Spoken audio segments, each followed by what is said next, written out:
Well, I'm just going to share with our viewers this 12 study tips, or not 12 study tips, just the study tips.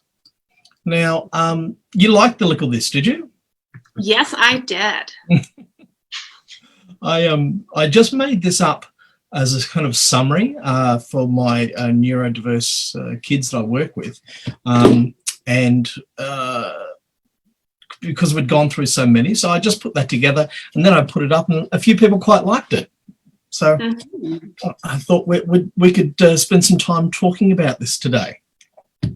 For sure. And I think before we even go into it, it's important to mention that all of these tips are not going to work for every individual, and to not be too upset if one of them doesn't, because you need to find what works for each individual learner, right? Especially with our exceptional ones. Yeah, absolutely right. And not all of these are going to work. And this isn't a complete list either. There's probably a few things we could add to this. This is just some of the ones that I've been working on that, well, actually, it goes to that first tip. I realized a lot of the kids I was working with, a lot of the children I was working with were just rereading. And actually, when they were rereading, I noticed that they were just phasing out, zoning out. It wasn't really effective.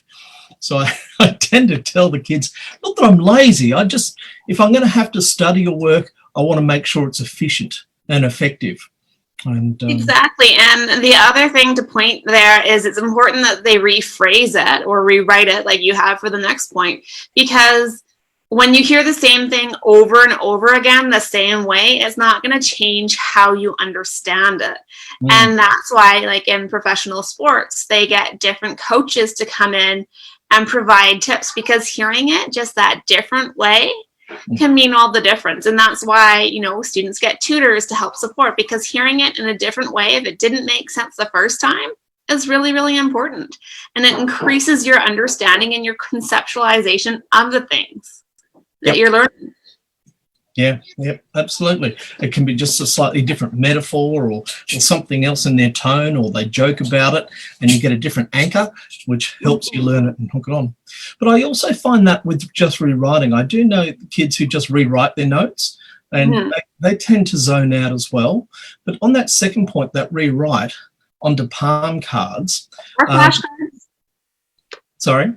Or flashcards. Oh, yep. Same kind of things, I think. It means you have to kind of summarize and get to the nitty gritty, and you can have definitions and explanations on the other. And they're really quick for just interleaving when you're just catching the bus, or you've got a few minutes just to review things, or when you're doing them with the kids are doing it with their parents or a tutor. They're just quick revisions, because I often say to kids, look, you're better off doing quick revisions more often than doing 6 hours straight of kind of staring there and feeling guilty about what you're doing.